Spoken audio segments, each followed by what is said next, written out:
এরা সবগুলো বাটপাড়া সিটারের দল নারীদেরকে পর্দা থেকে বের করে ওই আইয়ামে জাহিলিয়াতের যুগের মানুষের জন্য লুটে পুটে তাদেরকে খাওয়ার জন্য তারা এই পাইতারা করে। জুড়ে বলেন ঠিক না বেটে? ইসলাম ছাড়া পৃথিবীতে নারীদেরকে কেউ এত অধিকার দেয় না। আল্লাহ রাসূল বলছেন, শোনো, স্বামীর কাছে তার স্ত্রীর অধিকার আছে, স্ত্রীর কাছে স্বামীর অধিকার আছে। আল্লাহ রাসূল স্পষ্ট ভাষায় বলছে, শোনো শোনো, কোন পৃথিবীর কোন স্বামী যদি তার অধীনস্থ নারীর যদি হক আদায় না করে, আলা কুল্লুকুম রাঈন ওয়া কুল্লুকুম মাসউলুন আন রাইয়াতিহি, বুখারী শরীফের হাদিস। আল্লাহ রাসূল বলছেন, পৃথিবীর প্রত্যেকটা মানুষকে আল্লাহ দায়িত্বশীল করে বানাইছে। পুরুষের উপর তার নারীর অধিকার আছে, নারীর উপর পুরুষের অধিকার আছে, স্বামীর উপর স্ত্রীর হক আদায় করার অধিকার আছে। তুমি স্বামী হওয়ার পর যদি স্ত্রীর অধিকার আদায় না করো, তোমার উপর প্রথম অধিকার ছিল তোমার স্ত্রীর মহারণার টাকা আদায় করার জন্য। এই সমাজের বহু মানুষ নারীর পক্ষে খুব স্লোগান দেয়, বড় বড় সুশীল বিদ্যা মঞ্চে বৈশা ওলামায়ে কেরামদের বিরুদ্ধে বলে হুজুররা নারীদেরকে ঘর থেকে বের করতে দেয় না। খবর নিয়ে দেখেন একটা চুরের দলও তার স্ত্রীর মহারণার টাকা আদায় করে নাই। বলেন ঠিক না বেটি? দেখায়া 10 লক্ষ আর 20 লক্ষ টাকা মহারানা ধরছে, একটা টাকাও এখনো পর্যন্ত আদায় করে নাই। মানবতার নবী বিশ্ব নবী মুহাম্মদুর রাসূলুল্লাহ সাল্লাল্লাহু আলাইহি সাল্লাম বলছেন, শোনো, কোন পুরুষ যদি তার স্ত্রীর মহারানার টাকা আদায় না করে, কোন পুরুষ যদি তার স্ত্রীর মহারানার টাকা আদায় না করে, স্ত্রী যদি মন থেকে পুরুষের মহারানার টাকা মাফও না করে, ওই স্বামীকে কিয়ামতের ময়দানে আল্লাহর আদালতে জিনাকারের কাতারে দাঁড় করায়া দিবে। তাইলে এই স্বামীর কাছে স্ত্রীর মর্যাদা কে করছেন ভাই? ইসলাম।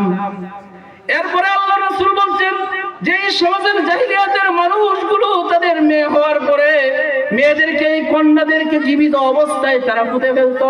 আল্লাহ বলছেন, ওয়া ইদাল মাউউদাতু সুইলাত বিআইয়ি যামবিন কুতিলাত, কিয়ামতের ময়দানে জিজ্ঞাসা করা হবে, কেন তোমরা এই মেয়েদেরকে হত্যা করলা, কি অপরাধ তাদের ছিল? রাসূল বলছেন, শুনো, আমি শুধু মেয়ে সন্তানের জন্য অধিকার সাব্যস্ত করি নাই। হাদিসে আল্লাহ রাসূল বলছেন, মান কানা লাহু সালাসু বারাতিন, আল্লাহ রাসূল বলছেন, পৃথিবীর কোন পুরুষের জন্য, পুরুষের যদি 3টা কন্যা সন্তান হয়, আর ওই কন্যা সন্তানকে যদি তারা লালন পালন করে, দ্বীন শিক্ষা দেওয়ার পরে, পর্দায় রাখার পরে যোগ্য স্বামীর কাছে বিবাহ দেয়, রাসূল বলছেন, কাহা তাইনি ফিল জান্নাহ, 2টা আঙ্গুলকে এইভাবে দেখায়। আল্লাহ রাসূল বলছেন, শোনো, একটা আঙ্গুল যেমন আরেকটা আঙ্গুলের সাথে কাছাকাছি, ওই 3 কন্যা সন্তানের লালন পালনকারী পিতামাতা আর আমি মুহাম্মদুর রাসূলুল্লাহ সাল্লাল্লাহু আলাইহি সাল্লাম জান্নাতে পাশাপাশি অবস্থান করব। সুবহানাল্লাহ। সাহাবী বলেন, আমি জিজ্ঞাসা করলাম, আল্লাহর রাসূল, কারো যদি 2টা কন্যা সন্তান হয়? রাসূল বলছেন, হ্যাঁ। রাবী বলেন, আমি যদি আল্লাহর রাসূলকে এই কথা জিজ্ঞাসা করতাম, আল্লাহর রাসূল, কারো যদি 3 কন্যা সন্তানের বাবা না হয়, 2 কন্যা সন্তানের বাবা না হয়, 1 কন্যা সন্তানের বাবা যদি হয়, তার জন্য কি আজর আছে, সব আছে কিনা?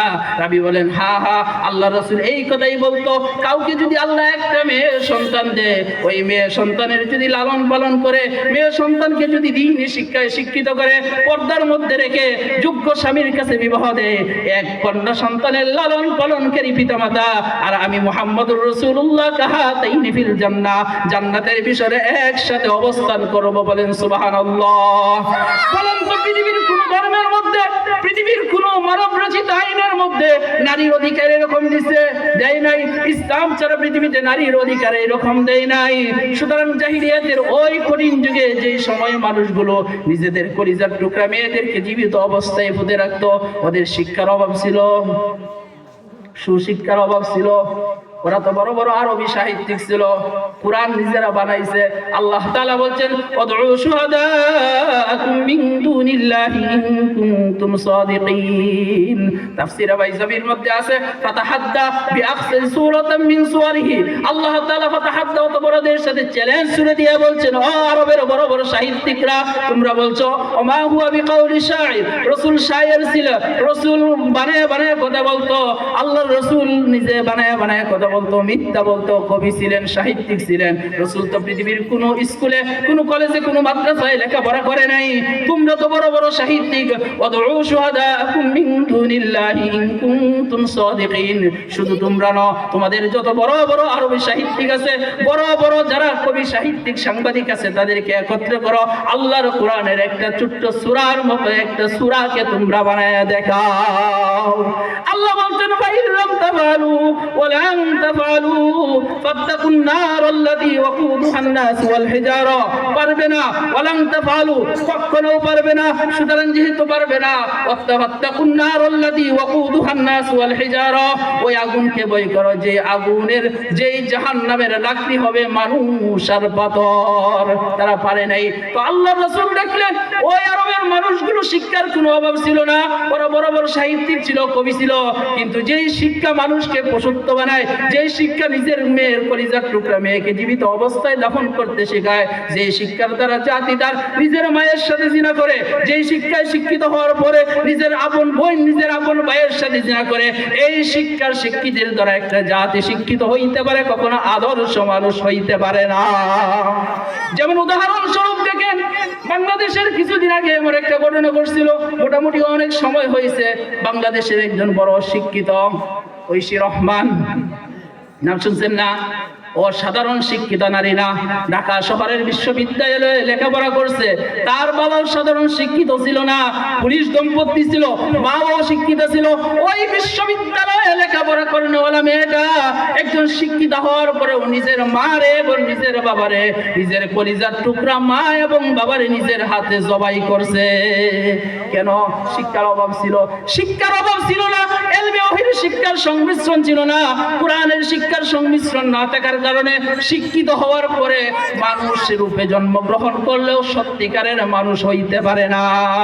এই জন্য ভাই, পৃথিবীর কোন সন্তান, পৃথিবীর কোন নারী, পৃথিবীর কোন পুরুষ আপনার কোন সন্তানকে যদি দুনিয়ার জাগতিক শিক্ষার সাথে ইলমে ওহীর শিক্ষার সংমিশ্রণ না করে, কোরআনের শিক্ষার সংমিশ্রণ না করে, হাদিসের শিক্ষার সংমিশ্রণ না করে, ওইটা যদিও মানব রূপে দুনিয়াতে শিক্ষিত হয়, আদর্শ মানব হইতে পারবে না, আদর্শ মানুষ হইতে পারবে না। এই জন্য তুমি যদি চাও ভাই তোমার ছেলে বড় হয়ে তোমার খেদমত করো, তোমার মেয়ে বড় হওয়ার পরে একজন আদর্শ মা হোক, তাইলে মাদ্রাসায় শিক্ষা অবশ্যই লাগবে। কলেজে পড়ান, স্কুলে পড়ান, আপত্তি নাই। আমিও তো ঢাকা শহরের বিশ্ববিদ্যালয়ে পড়ছি, ঢাকা আরবি বিশ্ববিদ্যালয় থেকে মাস্টার্স কমপ্লিট করছি, কওমি মাদ্রাসায় পড়ছি। আল্লাহর মেহেরবানিতে এখন বুখারী শরীফ পড়াই।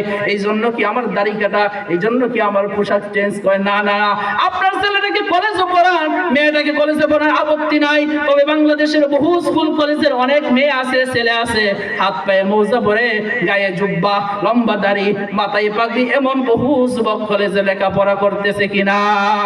ওই ছেলেটাকে যদি আগে মাদ্রাসায় পড়াইতেন, ওই এলাকার মানুষগুলো যদি আপনারা ওই নুরুল কোরআন হাফেজিয়া মাদ্রাসায় ছেলেটাকে পড়ানোর, হাফেজ বানানোর পর কলেজে পড়ান, ডাক্তার বানান, ইঞ্জিনিয়ার বানান, ওই ছেলে হাফেজ হওয়ার পরে যদি ডাক্তার পর, আল্লাহর কসম করে বলতে পারে ওই ছেলে কোনোদিন মানুষের কাছ থেকে সিল্লে লবণ লাগায় টাকা পয়সা উদ্ধার করবে না। ওই মাদ্রাসায় লেখাপড়ার পর, ঢাকা শহরের বিশ্ববিদ্যালয়ে লেখাপড়ার পর যদি ইঞ্জিনিয়ার হয়, আল্লাহর কসম ওই রাস্তার মধ্যে রডের বদলে বাঁশ দিবে না। ঠিক না বেটি? এমন বাংলাদেশের ইঞ্জিনিয়ারও আমরা পাইছি গত পিরিয়ডে, যারা রাস্তার মধ্যে রডের বদলে বাঁশ ব্যবহার করছে। ঠিক না বেটি? এটার কারণ কি? ইলমে ওহীর শিক্ষা নাই, পরকালের ভয় তাদের কাছে নাই। এই জন্য আল্লাহ রাসূলকে জিবরাইল দুইবার বলল, রাসূল বলছেন মা আনা বিকারিন, আমি পড়ুয়া নই। তৃতীয়বার যখন রাসূল বলছেন ইকরা বিসমি রাব্বিকাল্লাযী খালাক, পড়ুন আপনার রবের নামে যিনি আপনাকে সৃষ্টি করেছেন, সাথে সাথে আল্লাহ রাসূল পড়া শুরু করে দিয়েছেন। বলেন সুবহানাল্লাহ।